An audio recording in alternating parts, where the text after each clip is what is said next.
खबर को जीवा एससीबी मेडिकल रे डाक्तर और पुलिस विवाद घटना उभय पक्ष कटक डीसीपी को भेटी निज निजर दाबी रखिछन्ते। डाक्तर संघ पक्षरु कहा जायछि पार्किंग को नै प्रथमे पुलिस दुर्व्यवहार करिथिला। डाक्तरंक पई आईन कड़ाकड़ी करिनथिबारु आज एभली समस्या उपजिथिबा कहिछि पुलिस संघ। एही घटना रे पुलिस पक्षरु दुईटी मामला रुजु करा जाय तदंत करा जाउथिबा कहिछन्ति कटक डीसीपी। पार्किंग रु पाटितुंड शुक्रवार कटक एससीबी रे गाड़ी पार्किंग को नहीं पुलिस और डाक्तर मध्य देखा देथिला विवाद। घटना को नहीं उभय पुलिस संघ और डाक्तर संघ कटक डीसीपी को भेटी जणाइछन्ति निज निज दाबी। मेडिकल रे पार्किंग व्यवस्था रे सुधार आनिबा निहाती आवश्यक बोली कहिछि डाक्तर संघ।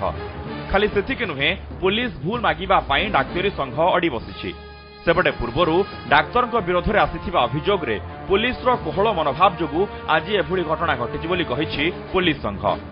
पुलिस संघ घटना रे चुप होई बसिबो नाही बोली कहिछि। डाक्तरी बेसरे जो माने एभली घटना एससीबी परिसर रे बारंबार घटाउछन्ति सेमानकु बर्दाश्त कराजिबो नाही बोली स्पष्ट करिछि संघ।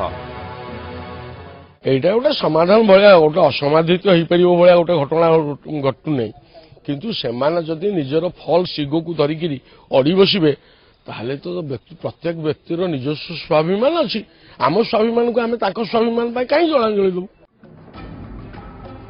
गतकाली एससीबी मेडिकल रे पार्किंग को नहीं मंगलाबाग थाना अतिरिक्त थाना अधिकारी और नेफ्रोलोजी विभाग मुख्य चित्तरंजन करंक मध्य देखा देथिला विवाद। यह को नहीं पुलिस पक्षरु डाक्तर विरोध में दि जाइथिला एतला।